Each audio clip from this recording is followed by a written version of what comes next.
এই कलकत्ता पुलिस ना बाधा दीजिए लोग आते आज भी लोग आ रहे हैं यात्री लोग आए गीता पाठ में शामिल होने के लिए आ रहे हैं ये लोग बाधा दे रहे हैं कलकत्ता पुलिस ममता की पुलिस देख लीजिए कैसे श्रद्धालु लोग को बाधा दे रहे हैं ममता की पुलिस गाड़ी जाने नहीं दे रहे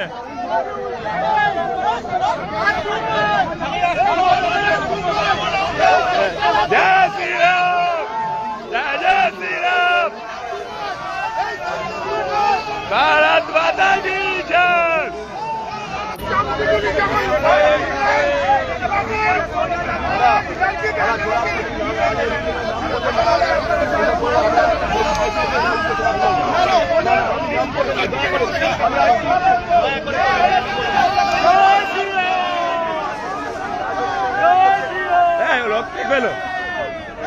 जय श्री राम जय श्री राम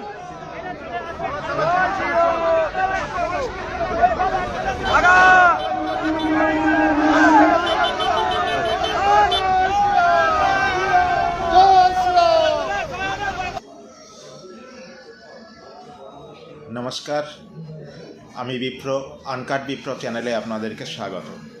দেখলেন বন্ধু, গতকাল কলকাতার ব্রিগেড প্যারেড গ্রাউন্ডের কুরুক্ষেত্র ময়দানে যে 5 লক্ষ কণ্ঠে গীতা পাঠের আয়োজন করা হয়েছিল সনাতন সংস্কৃতি সংসদের পক্ষ থেকে, সেই অনুষ্ঠানে যোগ দিতে বিভিন্ন স্থান থেকে সনাতনী হিন্দুরা বাসে বা বিভিন্ন গাড়িতে করে আসছিলেন এই ব্রিগেড প্যারেড গ্রাউন্ডের উদ্দেশ্যে, কিন্তু বিভিন্ন জায়গায় বাধার সম্মুখীন হয়েছেন। পশ্চিমবঙ্গ সরকারের এই দ্বিচারিতা আমরা বিভিন্ন সময় দেখেছি। মুসলমানদের ক্ষেত্রে একরকম ব্যবহার, হিন্দুদের ক্ষেত্রে আর এক রকম ব্যবহার আমরা দেখি। এর আগের দিন 6ই ডিসেম্বর মুর্শিদাবাদের বেলডাঙাতে আমরা দেখেছিলাম তৃণমূল বিধায়ক হুমায়ুন কবিরের উদ্যোগে বাবরি মসজিদের শিলান্যাস অনুষ্ঠান। সেই অনুষ্ঠানে মানুষ যাতে সুষ্ঠুভাবে যেতে পারে, পৌঁছাতে পারে এবং সেটা যাতে সুষ্ঠুভাবে সম্পন্ন হয় তার জন্য পশ্চিমবঙ্গ সরকারের বহু উদ্যোগ আমরা দেখেছি। সে পুলিশি ব্যবস্থা থেকে শুরু করে কেন্দ্রীয় বাহিনী মোতায়েন পর্যন্ত করা হয়েছিল যাতে এই অনুষ্ঠানে কোনো রকম বিঘ্ন না ঘটে। পুলিশি তৎপরতা এতটাই ছিল যে আমি নিজে চোখে দেখেছি কৃষ্ণনগরের পথ থেকেই যান নিয়ন্ত্রণ করা হচ্ছিল 12 নম্বর জাতীয় সড়কের মতো ব্যস্ততম রাস্তায়। বাহাদুরপুর থেকেই একটা লেন দিয়ে গাড়ি বন্ধ করে দেওয়া হচ্ছিল, বড় ভারী যান যেতে দেওয়া হচ্ছিল না। সেখানে সনাতনীদের পক্ষ থেকে যে গীতা পাঠের মতো একটি সুস্থ মানসিকতার অনুষ্ঠানের আয়োজন করা হয়েছিল, সেই অনুষ্ঠানে যাতে সনাতনীরা উপস্থিত না হতে পারে তার জন্য পুলিশকে তৎপর হতে দেখা গেল বিভিন্ন জায়গায়।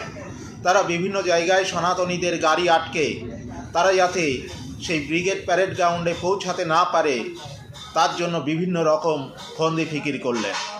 বিভিন্ন জায়গায় তাদের গাড়ি থামিয়ে তাদেরকে বাধা দেওয়া হলো।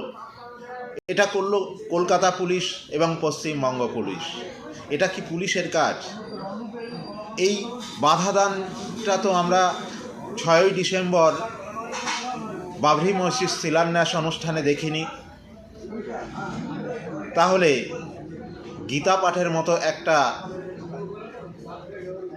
অনুষ্ঠানকে বিঘ্ন ঘটাতে সনাতনীদেরকে কেন বাধা দেওয়া হলো? মুসলমানদের অনুষ্ঠানে তো এই ধরনের কোনো বাধা দান করা হয় না। তাহলে হিন্দুদের বিভিন্ন অনুষ্ঠানে আমরা দেখেছি সে দুর্গাপুজো থেকে সরস্বতী পুজো বিভিন্ন সময় বাধা দান করতে এবং পুজো বন্ধ করে দিতে। আজ এই ব্রিগেড প্যারেড গ্রাউন্ডের কুরুক্ষেত্র ময়দানে যে 5 লক্ষ কণ্ঠে গীতাপাঠ অনুষ্ঠান হচ্ছে, সেই অনুষ্ঠানেও যাতে সনাতনীরা সুষ্ঠুভাবে পৌঁছাতে না পারে, এই অনুষ্ঠানে যাতে বিঘ্ন ঘটে, তার জন্য এই পুলিশি তৎপরতা কেন? সনাতনীদের এই বাধাটা কেন দেয়া হবে? এখান থেকেই পরিষ্কার পশ্চিমবঙ্গ সরকার এবং পশ্চিমবঙ্গ পুলিশ ও কলকাতা পুলিশের দ্বিচারিতা প্রকাশ্যে চলে আসে। তাদের ব্যবহার দুই ক্ষেত্রে দুই রকম, আপনারা সেটা বিচার করবেন। জয় শ্রীকৃষ্ণ, জয় গীতানাথ।